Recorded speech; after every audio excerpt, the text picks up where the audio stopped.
მოგესალმებით, მე ხელში მიჭირავს დოკუმენტი ეროვნული ბანკის აპრილის ანგარიში ქართულ საბანკო სექტორთან მიმართებაში. ეს ანგარიში ადასტურებს, რომ აპრილში, როცა ყველა გავღარიბდით, ყველა შემოსავალი შეგვიმცირდა, ქართულმა საბანკო სექტორმა დაწერა ზემოგება 80 მილიონი ლარი. რაც 16 მილიონი ლარით აღემატება 2019 წლის აპრილის მონაცემებს. აი ეს არის დოკუმენტი, ოფიციალური დოკუმენტი ეროვნული ბანკის მიერ გამოქვეყნებული. მეგობრებო, ეს არის უსამართლობა.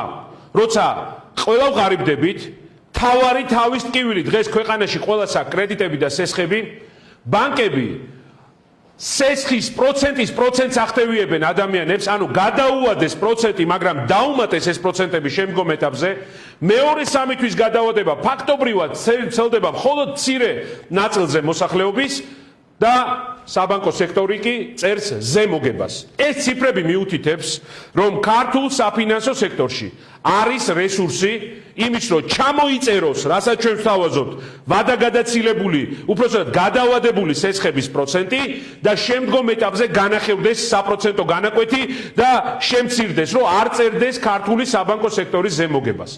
უსამართლოა, როცა ქვეყნის ხელისუფლება, პრემიერ-მინისტრი გამოდის და ისევ ლობირებს საკუთარ ბიზნეს ინტერესებს და საუბრობს სესხების სუბსიდირებაზე, ხალხი კი ღარიბდება. მე მიმართავ ბატონ გახარიას, მე მიმართავ ეროვნული ბანკის პრეზიდენტს. რა არის თქვენი ფუნქცია თუ არა ის, რომ ხალხის ინტერესები დაიცვა? მე მიმართავ პოლიტიკურ ძალებს, ასევე ოპოზიციურ პოლიტიკურ ძალებს. გამოვიდეთ და ხალხო, ყველამ დავაფიქსიროთ პოზიცია ამასთან დაკავშირებით. პოლიტიკა რად გვინდა? რაში გვაინტერესებს პოლიტიკა თუ ხალხის ინტერესებზე არ ვიფიქრეთ? არ შეიძლება რომ ქვეყანაში ყველა ღარიბდებოდეს და მდიდრდებოდეს მხოლოდ და მხოლოდ საბანკო სექტორი. არ შეიძლება რომ ასეთ ზემოგებას, ასეთ კრიზისში წერდეს საფინანსო საბანკო სექტორი. დიახ, ჩვენი სიჩუმით სარგებლობს ხელისუფლება, ჩვენი სიჩუმით სარგებლობს ეროვნული ბანკი და გარიგებებში არის საბანკო სექტორთან, აი მოგებულ თანხებს ერთმანეთში ინაწილებენ, ხალხს კი ფაქტობრივად ხელში უჭერენ. საპენსიო სესხები საქართველოში არის 35-36%. ბიზნეს სესხები საქართველოში არის 15-20-25%. ყველა ამბობს, რომ ამ პირობებში არ არსებობს ეკონომიკის განვითარება. ქართული ბიზნესი არის უმძიმეს ვითარებაში. და ამ პირობებში, როცა ყველას გაგვიჭირდა, ყველა გავღარიბდით, ყველა შემოსავალი შეგვიმცირდა, ბანკები წერენ ზემოგებას. 80 მილიონი ლარი ხალხო აპრილის თვეში მხოლოდ.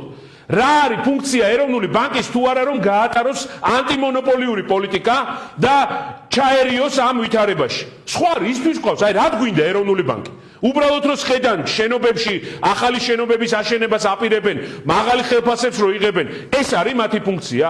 ჩვენ შევისწავლეთ დეტალურად მთელი მსოფლიო გამოცდილება და დავადგინეთ, რომ ქართულ საბანკო სექტორს აქვს ზემოგება ქვეყანაში, არის ყველაზე მომგებიანი ბიზნესი მსოფლიო მასშტაბით. 25% არის კაპიტალთან მიმართებაში მოგება. მაგში როცა სომხეთში მაგალითად, მარტო აი სომხეთი რო ავიღოთ, არის 7%.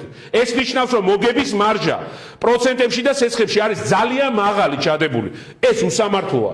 მე ვაპირებ ჩემს გუნდთან ერთად ვიბრძოლო ამ უსამართლობის წინააღმდეგ და მივმართავ ყველა ჟურნალისტს ასევე. ძალიან გთხოვთ, სადაც გადაეყრებით მთავრობის წარმომადგენლებს.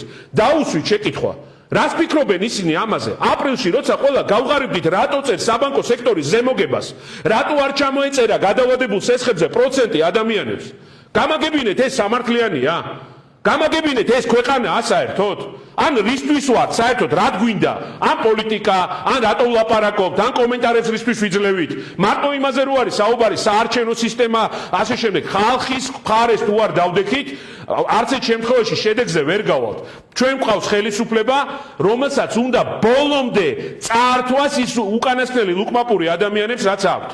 და ეს დოკუმენტი მიუთითებს, რომ ბანკებს ჰქონდათ სრული შესაძლებლობა ჩამოეწერათ გადავადებულ სესხებზე პროცენტი 80 მილიონი ლარი ხალხო მოიგეს ბანკებმა აპრილში როცა კიდე ერთხელ ხას უსვა ყველა გავღარიბდით მითხარით აი აქ ვინც ხედხართ ან ვინც გვიყურებს ეხა ტელევიზიით ვისი შემოსავალი გაიზარდა მხოლოდ ბანკების ანუ ქონიათ რესურსი ქონიათ რას აკეთებს გვენეტაძე ეროვნული ბანკის პრეზიდენტი აი რას აკეთებს მაინტერესებს ან გახარია როი პრანჭება ტელევიზორში რას აკეთებს გახარია რისთვის ხართ საერთოდ რატოს ხედხართ ამ თანამდებობებზე თუ კრედიტებზე ყისიერი გადაწყვეტილება არ იქნა მიღებული ჩვენ გველოდება ქვეყნის გაბანკროტება საერთოდ გაბანკროტდება ქართული ოჯახები გაბანკროტდება ქართული ბიზნესი ჩამოიშლება ეკონომიკა ყველას ეხლა ბანკი ურეკავს და სწხოვს რომ დროულად გადაიხადონ გაზრდილი პროცენტები უკვე ყველას ურეკავს აბსოლუტურად სამართლიანია ეს თუ ყველას გაგვიჭირდა ბანკს რატო უხინს მასაც გაუჭირდეს კაცო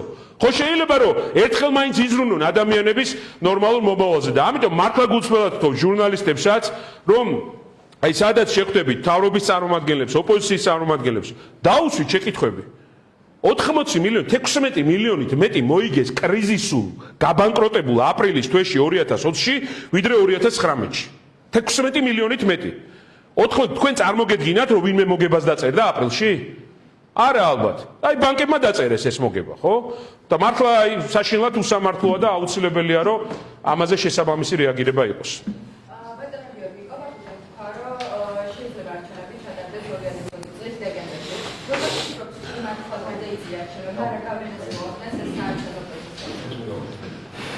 პირველი რომ ეს არის სპეკულირება ადამიანების ჯანმრთელობით ეს არის ბინძური საქმე რასაც ისინი ეწევიან აქვთ გეგმა B შემუშავებული იმისთვის რომ თუ მძიმე ვითარება ექნათ ოქტომბერში ელექტორალური თვალსაჩინით რაღაცა манипуляციები ჩაატარონ დღეს მე ვერანაირ საფუძველს ვერ ხედავ არჩევნების გადავადების არჩევნები უნდა ჩატარდეს 31 ოქტომბერს ჩვენთვის უპირველეს ყოვლისა არის ადამიანების ჯანმრთელობა მაგრამ ასევე ძალიან მნიშვნელოვანია თუნდაც ის ეკონომიკური კოლაფსი რომელშიც არის ეხლა დღეს ქვეყანა ბანკები წერენ მოგებებს ხალხი ღარიბდება ვინ არიან ეს ბანკები ისევ მათთან არიან შეკრული თავიდან ბლოკი ეს ამბავი რომ მეორე დავღამ მოუწია არჩევნების პერიოდში რას ავადოთ თქვენ ამ შემთხვევაში დღეს გერმანიის მთავრობამ გამოაქვეყნა და დაბრაკა საქართველო და მასთან მიმოსვლა იცით რატო იმიტომ რომ აბსოლუტურად არასწორად ხდება მართვა პრემის რა ქვია კოვიდ ინფექციის არ არის ტესტები ქვეყანაში არ არის შესაბამისი ასე ვთქვათ ჰიგიენური ნორმების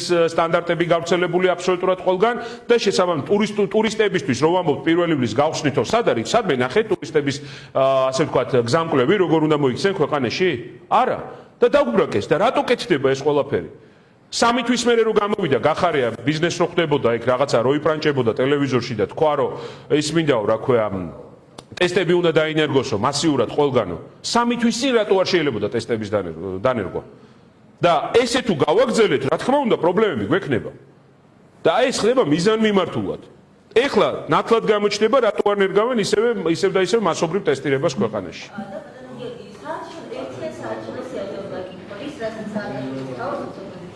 ოპოზიციის გარკვეული ნაწილიც არის მიუღებელი, მაგას ხაზარად. მიუხედავად ამისა, თუ მოახერხებს ოპოზიცია გაერთიანებას და ჩვენ ერთიანი ძალებით უნდა ვიბრძოლოთ ამ რეჟიმის შესაძლებლად, რომელსაც მივყავართ რუსეთისკენ პირდაპირ თქვათ. აქედან გამომდინარე, ყველა წინადადება უნდა განვიხილოთ. მე ყველა მხარეს მოუწოდებ, რომ შეიკავეთ თავი რადიკალური განცხადებებისთვის. არის აგერ პირველი ეტაპი მაჟორიტარების თანამშრომლობა. პროცესი გვიჩვენებს რა არის საჭირო. ყველა წინადადებას აქვს საკუთარი შინაარსი და დასაბუთება, ხო? აქედან გამომდინარე, ყველაფერი უნდა ვიმშელოთ. თავარი ის კი არ არის მე რა მინდა, რომელიმე პარტიას რა უნდა. თავარია რა უნდა ხალხს. აქედან უნდა ამოვიდეთ და ამ ამოსავალი წერტილიდან უნდა გავაკეთოთ ეს ყველაფერი. ოპოზიციურ პარტიებს ერთიანი ის ყვეთება რომ გაერთიებდნენ იმეთი მიზნისთვის და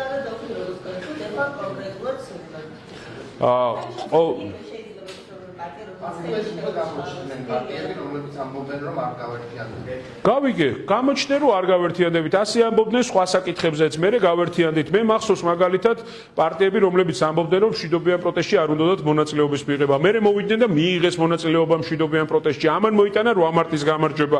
ეს პროცესია ხალხო ყველაფერი რა.